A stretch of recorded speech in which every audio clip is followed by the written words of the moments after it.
Well, young men today are turning out to hate women, what they call misogyny. Some from the mothers. When you have a rap.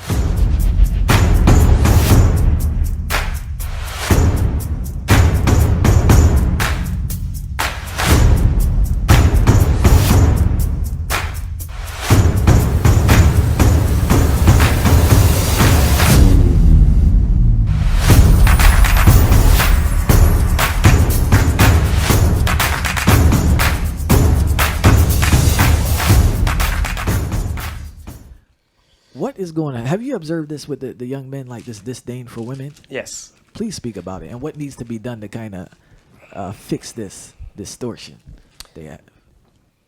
Well, young men today are turning out to hate women, what they call misogyny.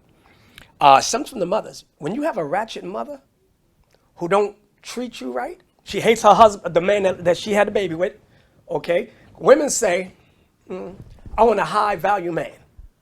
He got to be 6 foot tall, right? Six pack and make six figures. But these same women are 5'2" and weigh 210 pounds. Low level women want high caliber men. Okay? And so as a result, the man has sex with him, leaves him, so he ain't no good. She's mad at him, okay? So she takes her anger out on the young men. The young men grow up with a disdain for women. They'll sex them, but there's no allegiance to them at all. I'm sorry to cut you. I just want to add this. You know, everyone I knew who was like a real womanizer has a terrible relationship or no relationship with their mother. Yes. Personally, I've witnessed this. Yes. You know? Super consistent. Exactly, Yeah. super consistent. When you read Proverbs 7, watch this, and 10, this is the young black woman today. It says, and behold, there met him a woman with the attire, meaning clothing.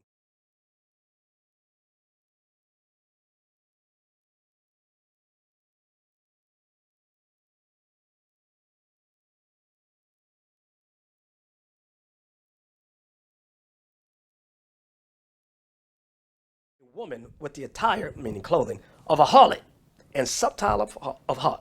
She's loud and stubborn, and her feet abideth not in her house. That's the average black woman today. They dress like hoes. They're loud and stubborn. That's what you see out here with these young women growing up who have not had any etiquette training taught to them. Hold on. You're really saying that's the average woman, or that's the average woman that's presented to public? Can we say that's the average woman, Bishop? We can't say that, Fire. I'll say it. I'll word it this way. We gotta reword that one. 7 out of 10. I'll say it like We that. gotta I'll say reword 7 out of 10. That sounds like media propaganda. I'm saying, and the reason I say that, even in church, if you go to church, what do you see? The short skirts again, the cleavage, married today, divorced tomorrow. And these preachers they don't teach these young women to get married. They teach you can do bad all by yourself. Okay, you don't need a man, because the women fund the church. Okay, they're not taught how to identify a good, upstanding man. What do you look for? Okay, like, watch this. I'm gonna go to Titus. Watch this. This is what's not taught. I'm telling you, it's prevalent throughout our community. Everybody gonna get mad at me, but I don't care. Titus chapter 2. Watch about women, old women first. Titus 2, verse 3. The aged women, that's like 50 and up. The aged women likewise, that they be in behavior as becomes holiness, not false accusers, not given to much wine, teachers of good things, that they may teach the young women to be sober, to love their husbands, to love their children. That's not being taught from these older women. Look at Basketball Wives. Look at Atlanta Housewives. These is ratchet sisters, bruh. Fighting. Come on. I think a lot of us don't realize that we've been socialized to treat our sisters the way we treat them, right? Everything that we hear, everything that we listen to from the time that we young men, right, is, yo, they're here to please you. Bend them over, do this, do that. And so because our women are objectified, black women in particular, when they cease to please us, when they cease to exist as something that we can get something from, take something from, they become an itch, this, that, and they're easily discarded because we never regarded them as full human beings in the first place. And the saddest part about this is that this kind of behavior, this kind of mentality is rooted in slavery.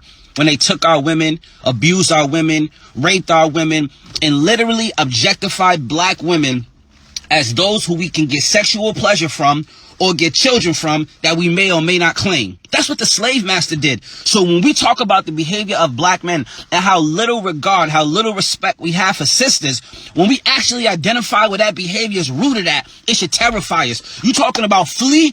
We should flee from that, because all we replicating, all we duplicating over and over again is what the slave master did to our families and did to our women. And then there's this third piece, right? As men, our ego is so much of our identity. Who we are, what we got, what we've done, right? So for us, the other way that we're socialized and trained is to think about our value as what I have accomplished and what I have done. We don't talk about intrinsic worth and value. We don't talk about just because I exist, just because God made me, I have real intrinsic value. And so as a result, when black women start to thrive, right? Particularly for those of us brothers who may be struggling with work or employment or been through the system or whatever the case is, right? Even those of us who have stuff and have done well can feel incredibly small and insecure once we start to see sisters thrive. And when you look at who's graduating the most from college, when you look at who's having the most success in this country, it is right now currently black women. And so we also got to do an ego check. We're going to have to comb through all that insecurity and lay it to the side and realize that if they are winning, we are winning. Because black women done held the position down that if we winning, if black men are winning, that all of us are winning. They done held us down.